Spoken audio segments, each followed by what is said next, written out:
L'économie, on parlait d'une économie plus solidaire, plus responsable à l'instant avec Pascal Canfin. On ne sait pas si c'est un premier effet, mais certains grands groupes tirent déjà des leçons de l'épidémie. Oui, comme Renault qui a décidé de ne plus vendre de voitures thermiques justement en Chine, because pas rentable. Bonjour Axel de Tarlet. Bonjour Pierre. C'est vous qui nous rapportiez cela ce matin dans la matinale d'Europe 1 et c'est ce qui m'a,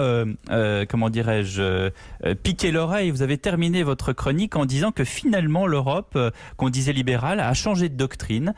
C'en est fini, vous disiez, de l'Europe conquérante, avec notre CAC 40 à l'assaut du monde, désormais tous aux abris, bien protégés dans la forteresse Europe. Ça veut dire quoi? Ça veut dire, Axel, qu'on va faire du protectionnisme?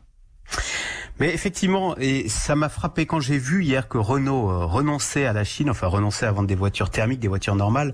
Je me suis dit, mais vraiment que le monde bougeait sous nos yeux, parce que je me souviens encore il y a 10 ou 15 ans, quand j'étais déjà journaliste économique, et quand on voyait les grands patrons, mais ils vous parlaient tous de la Chine, de cet immense marché, et tout le monde, tous ces patrons disaient, mais rendez-vous compte, ils sont 1,4 milliard.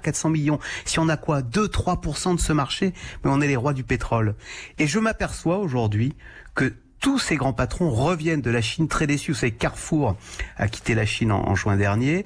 PSA divise par deux, enfin ferme 2 usines définitivement. Et là, je vois Renault qui renonce.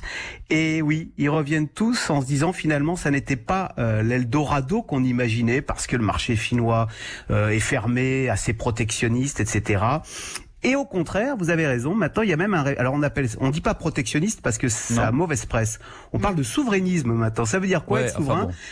Oui, mais ça revient à la même chose. Ça veut dire qu'on va tous revenir dans la forteresse Europe. Pourquoi la forteresse Europe? Parce qu'on a tous peur que ces Chinois, qu'on croyait être une terre d'opportunité, à la faveur de cette crise, reviennent en Europe et rachètent nos entreprises. Et c'est pas une vue de l'esprit. Vous savez qu'en 2008, c'est ce qu'ils avaient commencé à faire. Souvenez-vous, après la crise grecque, ils ont racheté le port du Pirée, ils ont racheté la compagnie d'électricité du Portugal, ils ont racheté Volvo. Ouais. Ils ont pris 10% de Daimler-Benz. C'est Mercedes, et, voilà, de Mercedes-Benz. Donc, et maintenant, la commissaire européenne, Margrethe Vestager, qui était quand même le chantre du libéralisme, dans le Financial Times, la semaine dernière, elle vient de déclarer qu'il fallait que les États interviennent entre capital des fleurons européens pour éviter que les Chinois ne les rachètent à bas coût.